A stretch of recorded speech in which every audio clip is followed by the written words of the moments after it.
Right, all are welcome policy కింద ఇప్పుడు తేజ గారు మీరు మీ రాజకీయ ప్రయాణం ఎలా కొనసాగింది ఇంతవరకు? 2013 నుంచి మీరు అంటిపెట్టుకున్నారు కాంగ్రెస్ పార్టీని. కాంగ్రెస్ ఎక్కడా కూడా మారాలనిపించలేదా? మీకు పిలుపు రాలేదా? మీరే మారలేదా? లేదు, మారలేదు. ఏంటండి కాంగ్రెస్ పార్టీలో అంత నచ్చేసిన విషయం మీకు? ఇండిపెండెంట్ అండి. ఇండిపెండెంట్గా ఏవైనా ప్రజలకి చెయ్యాలా అనుకున్నది చేయడమే. మినిస్టర్ చెయ్యాలన్నా, ఎమ్మెల్యే చెయ్యాలన్నా పర్మిషన్ వెళ్ళి కేసీఆర్ని అడగాలి, కేటీఆర్ని అడగాలి, కవితని అడగాలి, హరీష్ రావుని అడగాలి. నలుగురు సీఎంలు కదండి వాళ్ళకి. ఓహో, నలుగురు సీఎంల నుంచి ఇప్పుడు ఒక సీఎంకి వచ్చింది. ఇప్పుడు కూడా రేవంత్ రెడ్డి గారు, కోమటిరెడ్డి గారు, ఉత్తమ్ కుమార్ రెడ్డి గారు, మీకు కూడా పెద్ద తలకాయలు చాలా మంది ఉన్నారు కదా. ఇక్కడ పదవులు రావడం గురించి గొడవలు కాదు. నేను అక్కడ సేవ చేస్తాను, మీరు ఇక్కడ సేవ చేయాలి అని చెప్పని గొడవలు. సో తేజ గారు, మీరు కూడా ఈసారి బరిలోకి దిగబోతున్నారు. ఇక్కడ కర్ణాటకలో మీరు చాలా వర్క్ చేశారట, బ్యాక్ ఎండ్. ఏం చేశారండి వర్క్? ఎలక్షన్కి మొత్తం అంతా బ్యాక్ అండ్ మొత్తం స్ట్రాటజీ అంతా చేస్తున్నాను.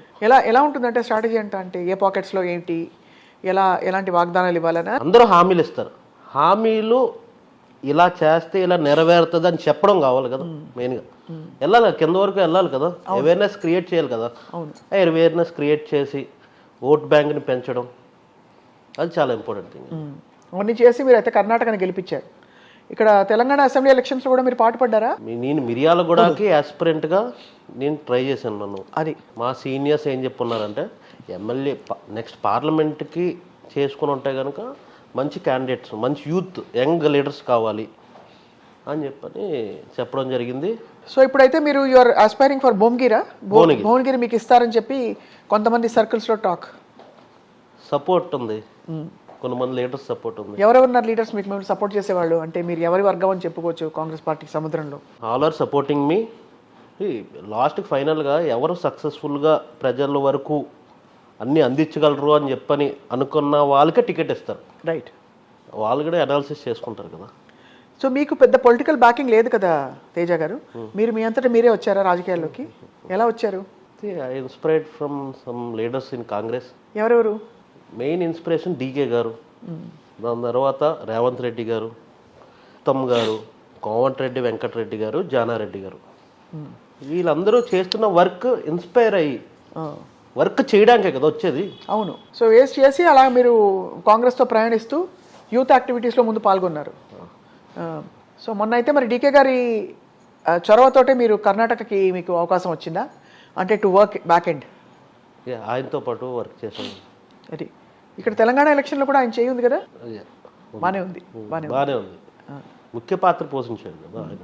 అది ఆయన ఉండడం వల్లే కదా కేసీఆర్ కానీ బీజేపీ కానీ ఏం చేయడానికి భయపడ్డాయి. ఎందుకు భయపడ్డారు? ఏం చేశారు ఆయన? ఆయన హార్డ్ వర్క్ అలాంటిది, ఆయన స్ట్రాటజీస్ అలాంటివి, కాంగ్రెస్ స్ట్రాటజీస్ అలాంటివి. ఇక్కడ ఇంప్లిమెంటేషన్ రేవంత్ రెడ్డిగా స్ట్రాటజీ ఒక రకంగా పనిచేస్తాయి. కానీ అన్ని ఫింగర్స్ కూడా వర్క్ చేస్తేనే మంచిగా చేయగలం, పిడికిలు వస్తుంది. అంతే. అక్కడ డీకే గారు అయ్యి ఉండొచ్చు, ఇక్కడ మెయిన్గా రేవంత్ రెడ్డి గారు, ఉత్తమ్, వెంకటరెడ్డి గారు, వీళ్ళందరూ కలిసి రైట్ యూనిటీగా చేయడం వల్లే కదా మేము పవర్లోకి వచ్చాం. ప్రజలు కూడా కోరుకున్నారు ఎవరు తప్పు చేస్తున్నారు, ఎవరు కరెక్ట్ చేస్తారు. ఇంతకుముందు వాళ్ళు చూసారు కాంగ్రెస్ పార్టీని ఎంతవరకు చేసింది. ఇప్పుడైతే మొత్తం మారిపోయింది అంటారు. ఇదివరకు కాంగ్రెస్ పార్టీకి ఇప్పటికీ మార్పు ఉంది. అయితే మార్పు ఎప్పటికప్పుడు అప్డేట్ అవుతూనే ఉంటుంది. అప్డేట్ అవుతూ ఉన్నారు మీరు.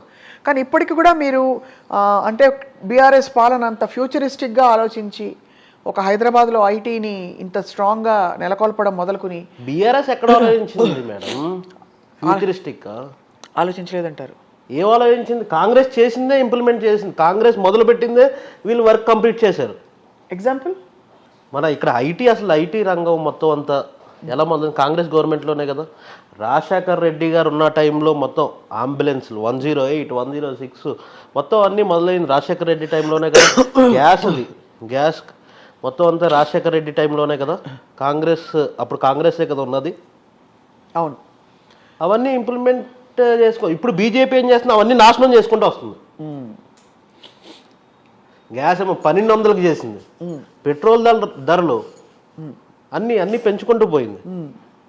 బీజేపీలో కనిపించేది ఎవరెవరంటే మోడీ, అమిత్ షా, అదానీ అండ్ అంబానీ. ఈ నలుగురు తప్ప ఇంకెవరైనా కనిపిస్తున్నారా? అది వెళ్ళి సామాన్య ప్రజలను అడగండి, బీజేపీ అంటే ఏంటన్నారు, అదాని పేరు చెప్తున్నారు ఈ మధ్యన.